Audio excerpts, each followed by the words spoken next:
in recognition of really important free speech and political speech interests, acknowledged that it would be an excessively broad use of his injunction power, which is prohibited by the federal rules as well as the United States Constitution, for him to have issued an order that would have resulted in the campaign being forced to take down videos. So we're very gratified about how it came out. In fact, you had suggested that you believe there might be some political motivation to the timing of this request for videos coming down. Can you talk about that? Well, it's certainly conceivable. I think it's just as conceivable that the timing was used as a pressure point as much as being the result of frank political motivations. Everyone I've dealt with on the other side has been a complete gentleman. You were claiming fair use as since being but that's slow work. It's not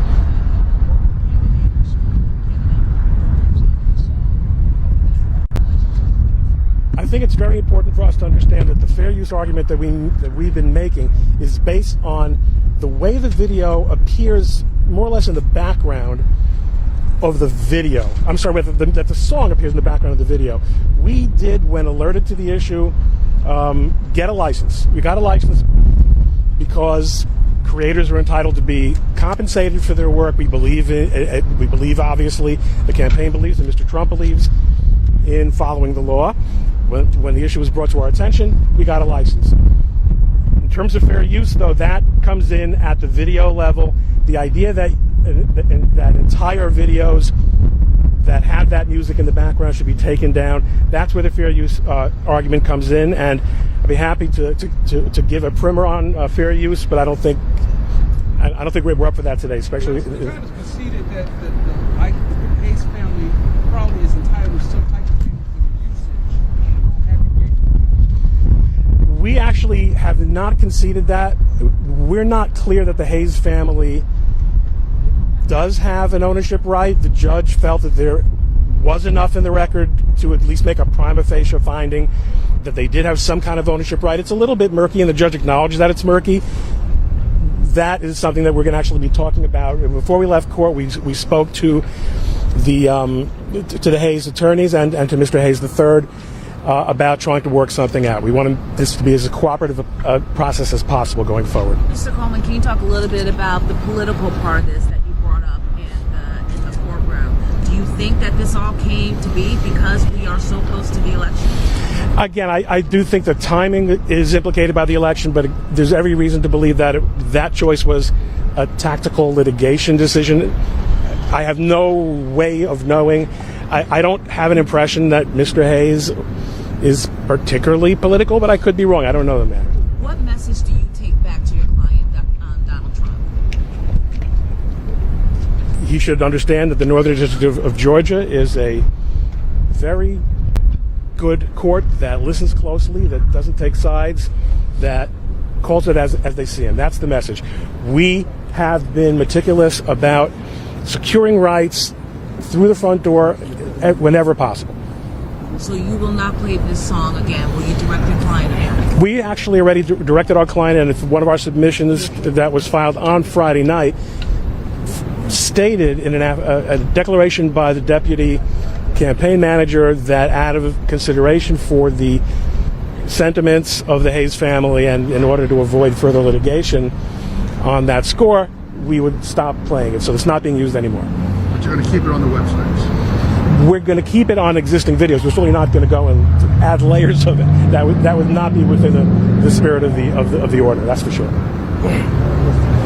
Any other questions? Can you just say and spell your full name for me again? Ronald Coleman, Coleman, with the Dillon Law Group. I work with Harmeet Dillon. You know her. One last question. Do you believe that taking down those videos now would hurt former President Trump's campaign by taking them down now just for the sake of the family and how they feel about police being played? That's a political question, and I'm just a country lawyer. Thank you so much. Thank you.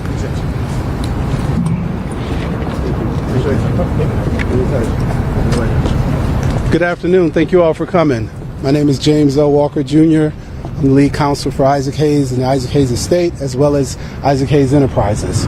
I want my client, Isaac Hayes III, who I'm so proud of today. No one has ever stood up to Donald Trump like this.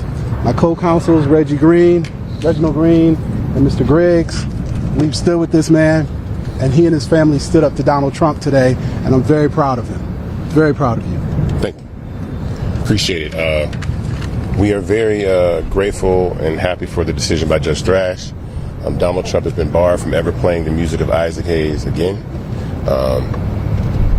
I couldn't ask for a better decision.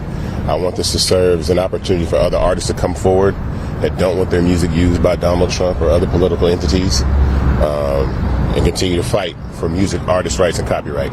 Any questions? Your reaction to the judge saying that he would not ask that the videos be taken down? That's temporary. Once we get to trial and we prove that they do not have a license, today was a preliminary injunction to stop them from using it any further. Now we'll go into an evidentiary process. My co-counsels will start discovery.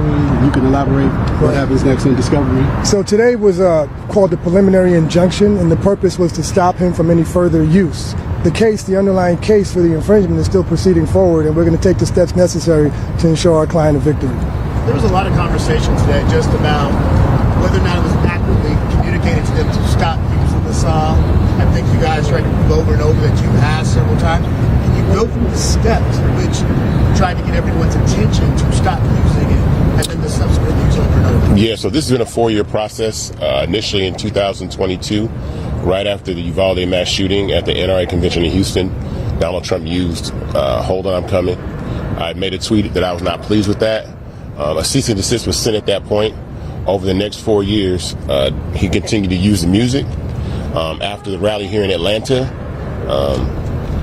James and I had a conversation, said we really got to find a way to stop him from using the music, and this is the only means to be able to do that. He was also notified by BMI at a point 100 days ago to not play the song, but he continued to play the song multiple times after he was told not to. So that's copyright infringement, textbook copyright infringement. We are the copyright holders.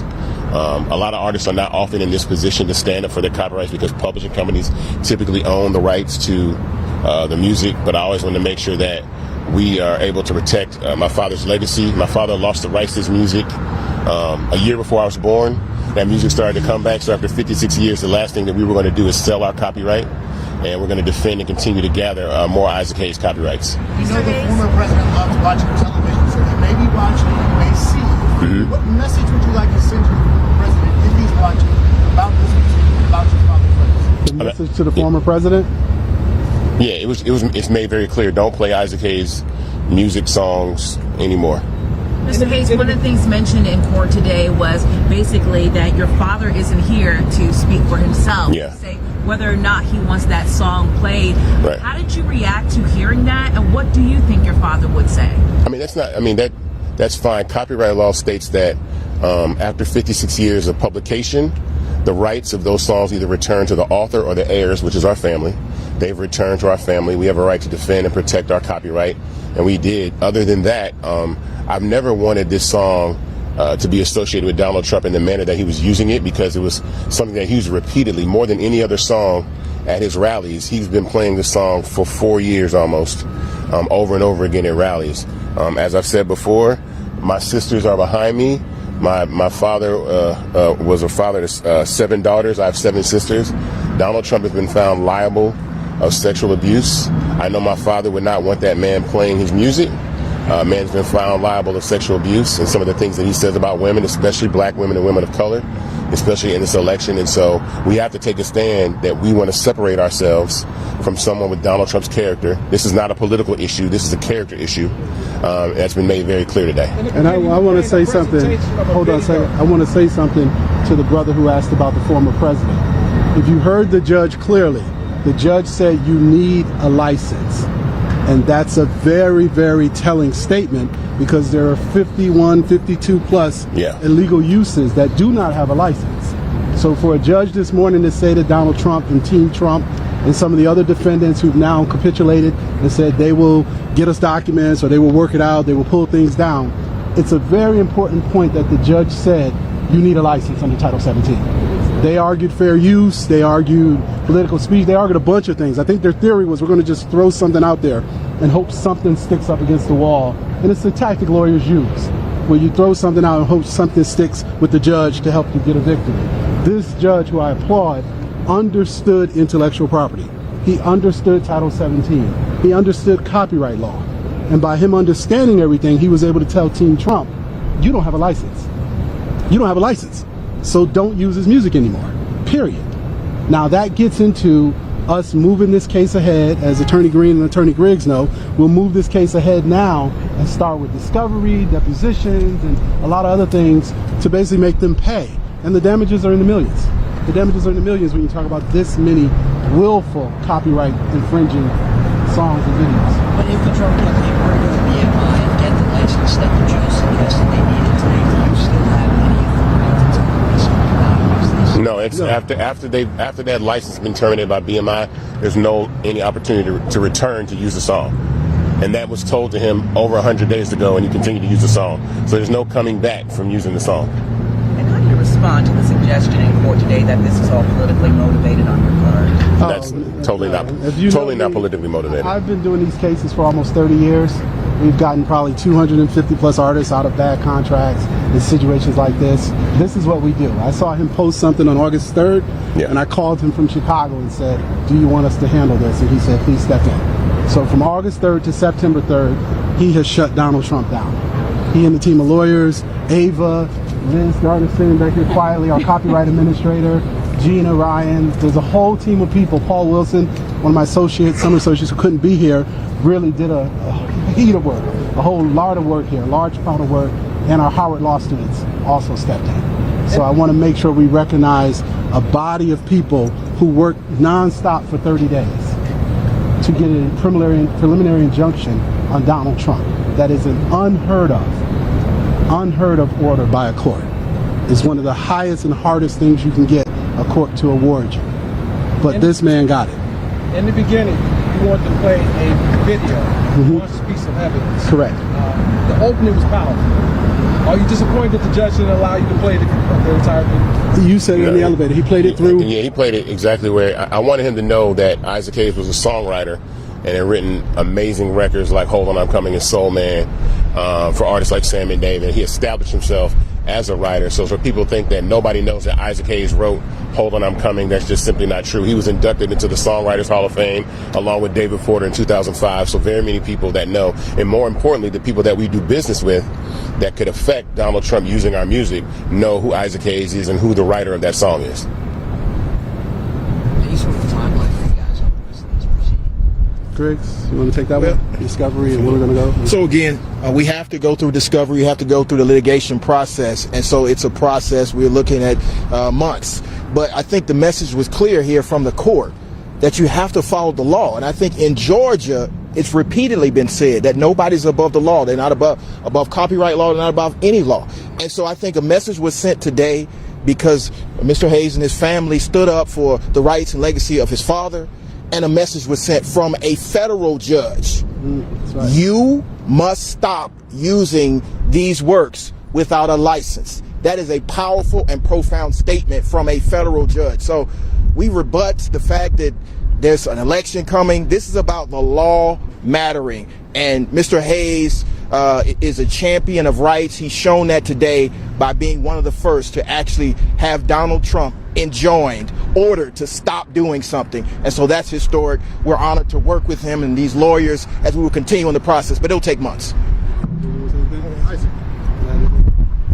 can you talk about, for those who don't know, what the significance of that song is? What does it mean? What does it mean to America? What does it mean to music? What does it mean to your family? And why would Donald Trump want to use that specific song? I mean, I don't care about why he wanted to use it. I know that my father was, one of the pillars of Stax as a songwriter before he became an artist. He wrote songs that were the soundtrack of the 60s and the civil rights movement. Hold On, I'm Coming and Soul Man, those records were part of that, and that's extremely important. That song is one of the gems of our catalog, and it's licensed, plenty of times every year. And that was the point about this injunction, is the fact that I don't want that song politicized in any way. because it's not about politics, but it's also about the character of the person that's using the song. And so let the song speak for itself. We don't need Donald Trump's help to highlight a song that is as classic and powerful as Hold On, I'm Coming. And the judge also said that you couldn't prove that you were being harmed by future brands who wanted to use that song. Can you talk about that a little bit? Well, let me answer that. He said we couldn't prove that it was irreparable and imminent. He didn't say we couldn't prove it down the line at trial. He was saying, is it something today? Okay. And obviously they're still licensing the music, so I think the judge's position was, hey, I know you're hurt, but you're still making money. You're still licensing the song. And we respect that. You know, we could go back and forth, but we understand the judge was trying to be fair and balanced. Right. And Attorney Green pointed out some things, you know, about the decision being fair. Right, and the way it works is that today was to stop Donald Trump from unauthorized use of the song and to protect our right to go forward to be compensated for the use that's already been done. So at the end of the day, it's a victory across the board. Are there any brands out there who actually use the song that you're allowed to use it? Yeah, I mean, the song gets licensed dozens of times a year. So it's I couldn't tell you, but enormous, you know, very powerful brands. These are always, even when we talk about the penalty for copyright infringement is $150,000. We get licenses that exceed that, sometimes double, triple that for this song. And so I want to continue to be able to do that. This is something I always say all the time, that my father lost the rights to his music. So the ability for him to actually benefit off his works was something that he never got to do. But we have a family here that never really got the opportunity to do that. We are his heirs. We have the right to continue to defend his copyright and benefit off it. And we are proud of our father's legacy, that he left a legacy that's so lasting even beyond his life and is part of Black American culture and American culture itself. So, you know, I'm not worried about, you know, Trump using that song or any, you know, adding any value to that. Any other questions? Well, we thank you all for coming out. We thank the people watching at home for supporting Isaac Hayes and the family of Isaac Hayes. And I thank all my staff that are here, some in the office. I think everybody, this is just the beginning. We still have a lot of work to do. We have to go through all of these uses and show where there is no license. And I want to point out, when you put a video up and someone downloads it, now we feel that's another form of infringement. Just as if you download back in the day something on a CD or DVD, we want to go through thoroughly all of these uses and figure out where the video went from Donald Trump posting it to the internet, you know, circus of people downloading it, and hold him accountable for all of it as willful copyright infringement. So we thank Judge Thrash for granting our motion, and we thank all of the people who worked here and all of you who kept this story alive. It's very important. I want Mr. Griggs to talk about just artists and their interests and the rights of artists. Actually, I want to say that myself. Yes. Yeah, I think I want other artists to come forward that don't want their music politicized. I know it's something that is standard done by these PROs, BMI, ASCAP, but if you don't want your music used by someone like Donald Trump, contact your performing rights organization, tell them directly that you do not want Donald Trump using your music, and they will remove your work from his ability to do so, which is what we have done, and then we've taken that step further to bar him from ever playing that song again. So I hope all the other artists that out there that have been in the news lately that have had an issue with him playing their music take this next step to bar him from using their music. As we wrap up, we got to get back to our black jobs. We thank all of you, but I got another hearing tomorrow, so I got to get to our black job. Thank you. Okay. Thank you. Thank you, guys. Yes. Take us back to the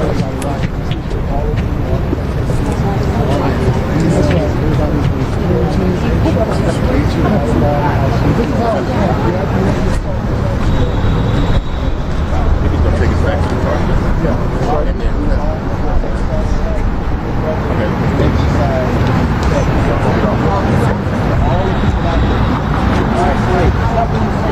Go to court. Enforce the right.